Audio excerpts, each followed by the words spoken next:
안녕하세요. 손종목입니다. 반갑습니다. 중학교 2학년 이번에 올라가네요, 아들이. 그런데 수학이 너무 형편없나 봐요. 그래서 어머니께서 걱정이 많으신데,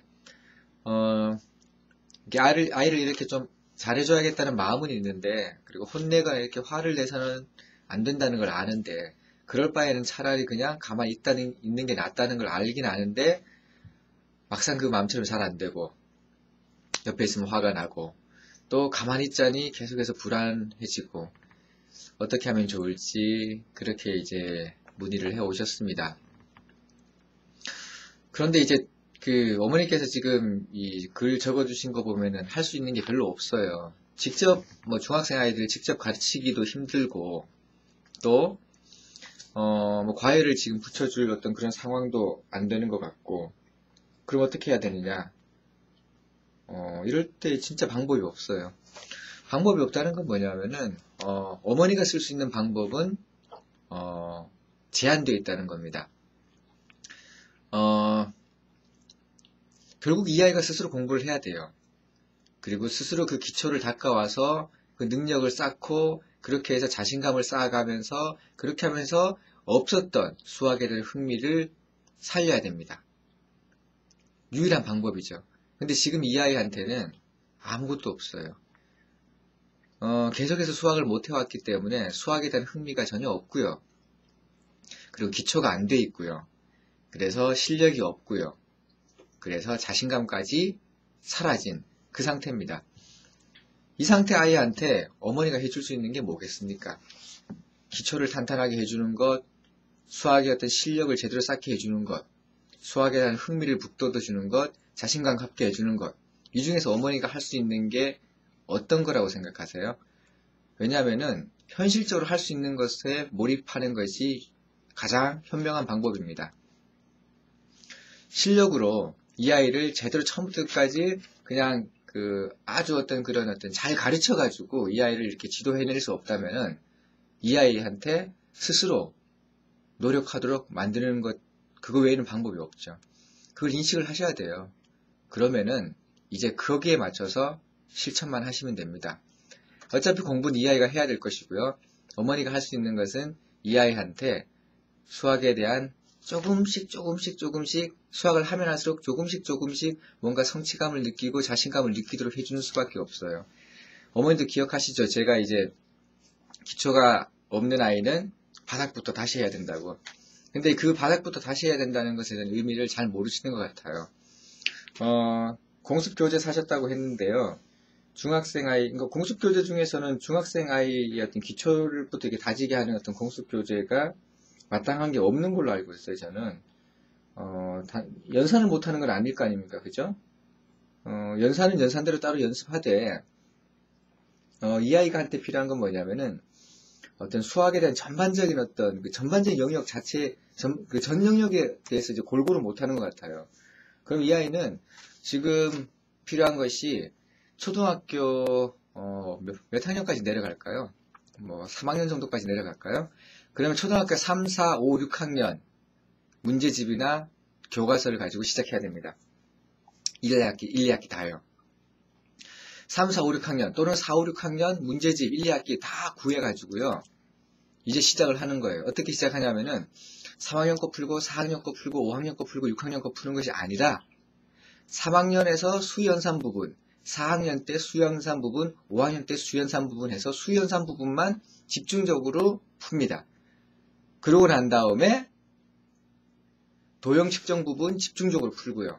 확률 통계 부분 집중적으로 풀고 구칙성 부분 집중적으로 풀어가는 거죠. 이렇게 각 영역별로 3학년부터 6학년까지 끝까지 풀어내는 그런 어떤 과정, 노력이 필요해요.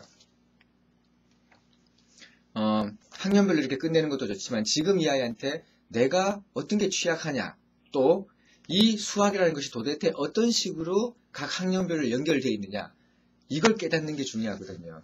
그래서 지금 큰 욕심 내지 마시고 초등학교 어떤 고학년 문제집, 중학년 3, 4학년부터 시작해서 5, 6학년 문제집까지 전부 구하셔서 영역별로 그냥 체계적으로 쭉 훑어나가는 수밖에 없어요. 누가?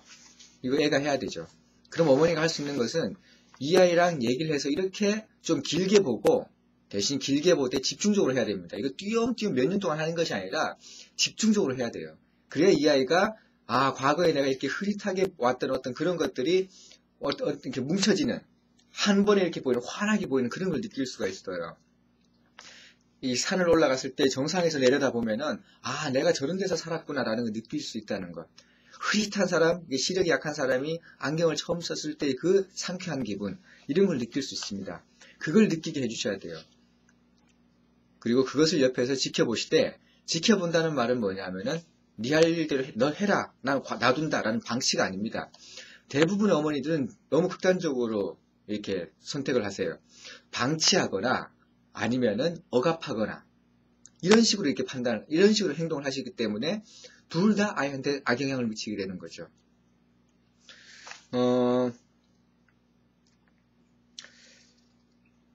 보통 그러잖아요. 애가 이렇게 그 계획을 짰는데 이렇게 하다 보면은 이 아이가 제대로 못할 때도 있죠. 그러면 엄마들이 하는 얘기가, 야, 그렇게 할 것 같으면 왜 짜냐? 이런 얘기를 할 때도 있고, 계획을 세웠으면 해야지. 네가 안 하니까 문제가 생기는 것 아니냐? 라고 얘기합니다. 그렇게 세울 것 같으면 세우지 마. 이렇게 얘기할 때도 있고요.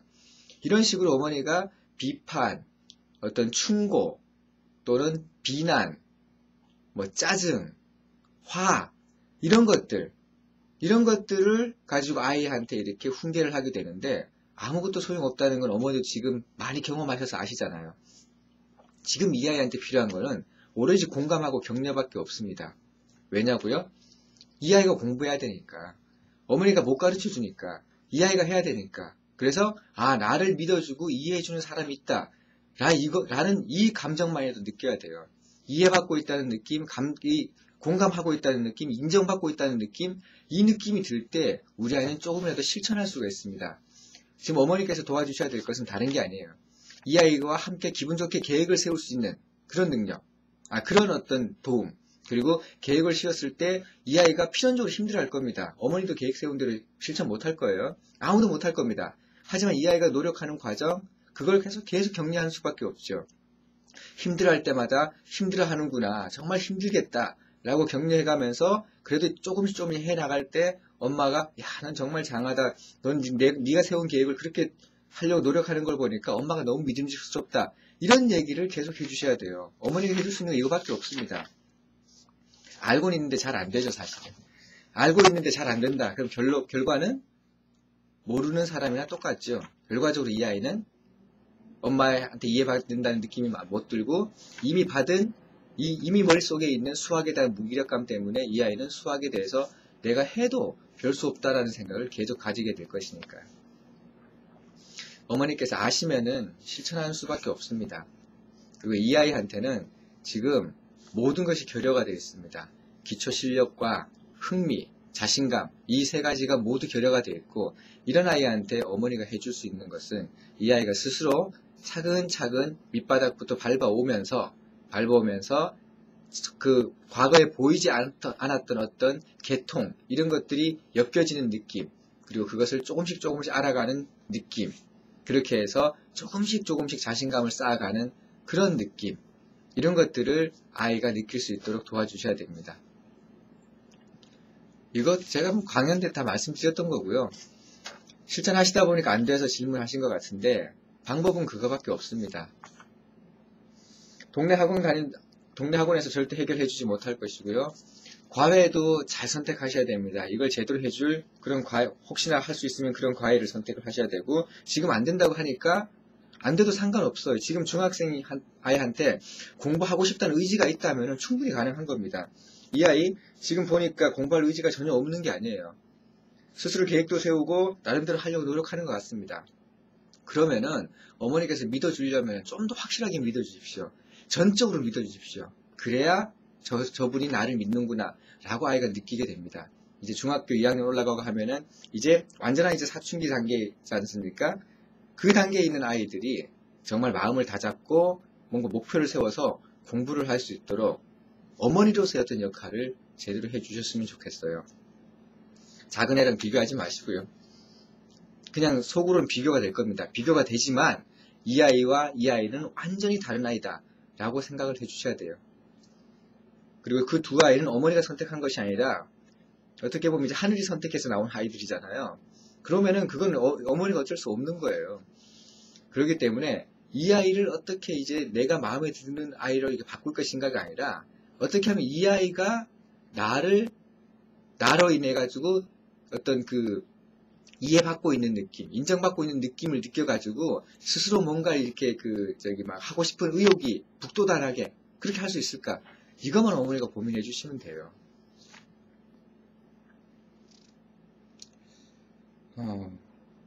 계속 얘기하는데 계속 이제 반복되는 얘기죠. 늘 하던 얘기 또 했습니다.